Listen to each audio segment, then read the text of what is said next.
On nous avait prévenus, on nous l'avait montré, on nous l'avait dit, on nous l'avait redit. On savait que ça allait venir de quelque part. Et déjà avant ça, on était en colère.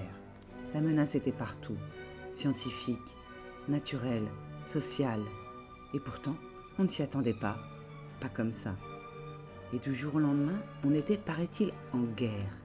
Mais une guerre, normalement, ça se prépare. Là, les soldats étaient sans armes, la stratégie et l'anticipation étaient nulles. Right. Keep me covered. What with? Just keep me covered. Mais on a obéi. On a vidé les supermarchés. Certains sont partis, tout a fermé et on est resté chez soi. Plus d'école, plus de boulot, plus de pique-nique, plus de tendresse. Pourtant, c'était le printemps. Au départ, on s'est dit qu'on en profiterait. Lire, cuisiner, regarder des films en famille. On s'est mis à prendre des apéros n'importe quel jour de la semaine. Vous voulez un whisky? Ou juste un doigt. Vous voulez pas un whisky d'abord? On a expérimenté les tutos gym pour éliminer les apéros. On a grignoté pour oublier les courbatures. On a applaudi, on s'est ennuyé. C'était presque agréable. Mais vite, on a commencé à gamberger. Il n'y avait qu'une seule nouvelle, la même, tous les jours, à toutes les heures. Et on a commencé à angoisser. On a eu peur pour nos grands-parents et leur solitude. Et on a pensé à ceux qui devaient péter les plombs, à être enfermés à 6 dans 30 mètres carrés. Cousu, c'est facile à dire, ce cousu. Aux gosses sans la cantine et sans leur instit. Aux couples qui se déchiraient.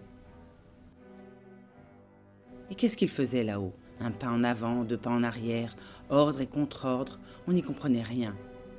Mais il n'y avait rien à comprendre. Alors on a attendu. On a continué les Skype.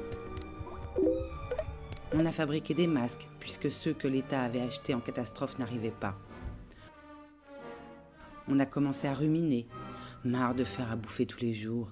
Marre de voir ceux qui sortaient et que bêtement on enviait. Marre des ados H24. Marre des chaînes et des filles sur les réseaux sociaux. Marre de ne pas avoir de projet. On a attendu. On a rêvé à des jours meilleurs. On a rêvé à de grands espaces, de couchers de soleil, de grandes respirations, de retrouvailles. On a rêvé de salles obscures, de bibliothèques, de l'océan. On avait peur du monde de demain. Certains disaient qu'il était à réinventer. Certains gueulaient quand même. Des tribunes dans les journaux, des pétitions qui tournaient. Mais on avait quand même le sentiment que c'était perdu, qu'on avait perdu bien avant tout ça. Le haut de la pyramide n'allait pas laisser la laine aux moutons, quitte à perdre la majeure partie du troupeau. Pourtant, on s'est bien rendu compte que ceux qui faisaient tourner la baraque, c'était ceux qui se faisaient tondre. Alors, pour réinventer le monde, il faudra être fort, fort et ensemble. Ensemble pour rire, pour danser, pour festoyer, pour sentir, pour s'aimer. Et surtout, ne plus croire à ceux qui nous avaient amenés au bord du gouffre.